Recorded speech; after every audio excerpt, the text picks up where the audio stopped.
My name is Kama La Mackerel, and I am a Mauritian-Canadian multi-disciplinary artist. I am based in Tijage, also known in colonial terms as Montreal, and I work in performance, in photography, visual arts, installations, and I'm also a performance poet, and poetry remains my first love.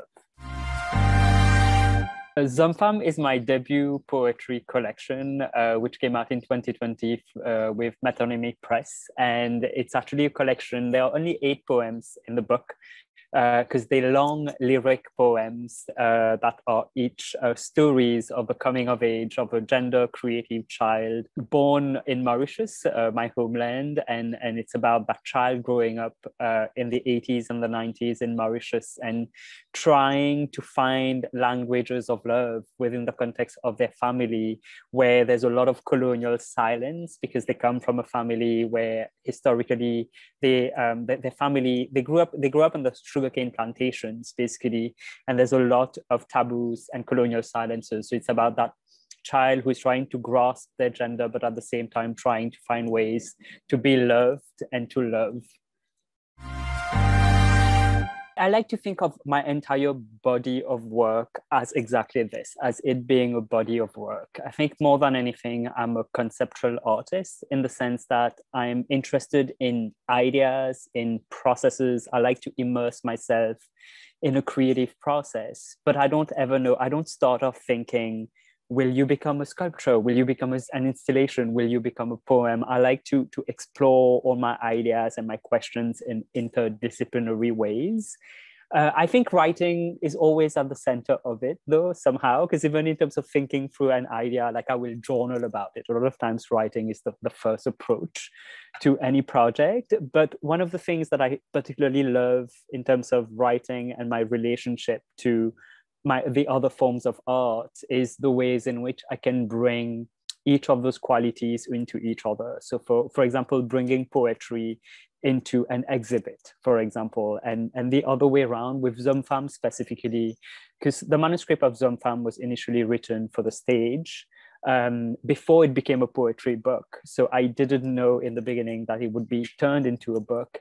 And once I had to turn this manuscript, I was already working on the performance on the show, and then I started working on the book. And when I was doing this, for example, I very much wanted to bring the performative quality of the show into the literary object that is the book.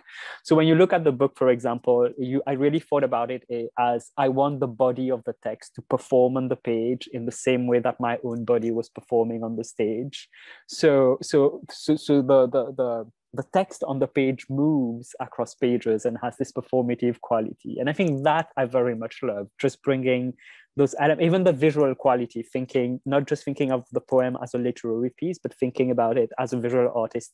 Visually, how will it look and land on the page? So I love bringing those different elements of each of my practices into the other practices. It wasn't initially written as a book, right? Initially, it was written as separate spoken word pieces, and then I put them together into a manuscript for the stage, and it was a five-year process, basically. And I think what surprised me the most and what touched me the most is that just as much as I was developing this work as a literary work, I was also growing as a human being. Spiritually, I was growing. So many of the questions in the book, for example, about ancestries and the lineages of femme ancestries in my family history and in my home country. And the only way to be able to write this was for me to spiritually and humanly connect with that lineage, for example. So I think for me, the biggest surprise that I didn't was just the human growth. Like it wasn't just about working on a piece of art. It required me to grow and do self-work on myself as a spiritual being and as a human being. And that's been, I would say, the most surprising part and the most beautiful part as well. I think I will go back to like the family context and being a child and realizing how particular words can impact you in certain way. but also how silences can impact you in certain way. And I think I explore that in Zom Fam specifically, because the character in the book is like looking for languages, and there's always that relationship between silence and language. And I think that was very much how I felt already as a child, because I could feel the power of language, of being able to name an experience, being able to just have a name for an experience, have a name for an identity. But then when you're a child, when already you're trying to access language, but there are all those adults around you who think they know everything and clearly have a more extensive vocabulary, but there's a clear power dynamic between child and adult there. So I think that's why I'm so concerned with the question of silence and language, because I think if I think of my own memory, I think of my own childhood, I think there was a lot of silence there. There was a lot of like the child trying to be quiet, because that was the only way to prove that you were a good child, if you were like just like a quiet child. So there's something for me about that relationship then between like silence and language that I very much experienced at a very young age.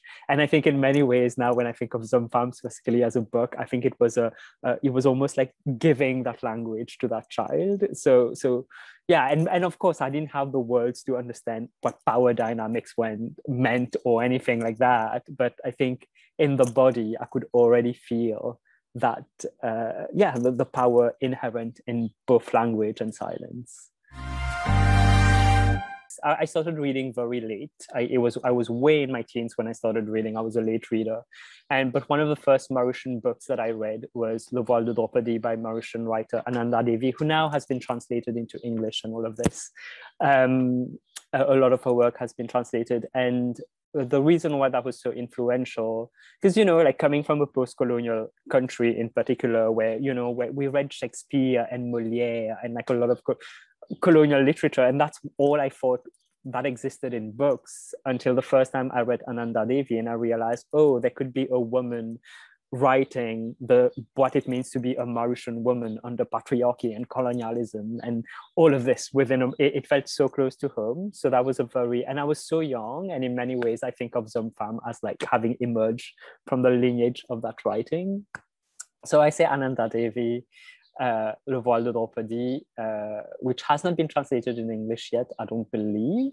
I would say within a Canadian context, there are so many, but I will say Amber Dawn's memoir, How Poetry Saved My Life, was such an impactful work for me. I think it's in that book where I hear the very first time the somebody talking about speaking your truth, and I didn't even know what that meant.